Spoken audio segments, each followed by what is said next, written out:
इंसान की पहचान उसके दोस्तों से होती है और एक अच्छा दोस्त इंसान को जीते जी स्वर्ग का एहसास कराता है।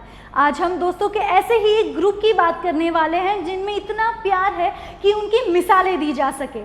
जी हाँ, ये एक ऐसा नायाब ग्रुप है जिसमें एक दूसरे की टांग खींचने में से कोई बाज नहीं आता, पर समय आने पर मुश्किलों का सामना डट के करते हैं ये दोस्त।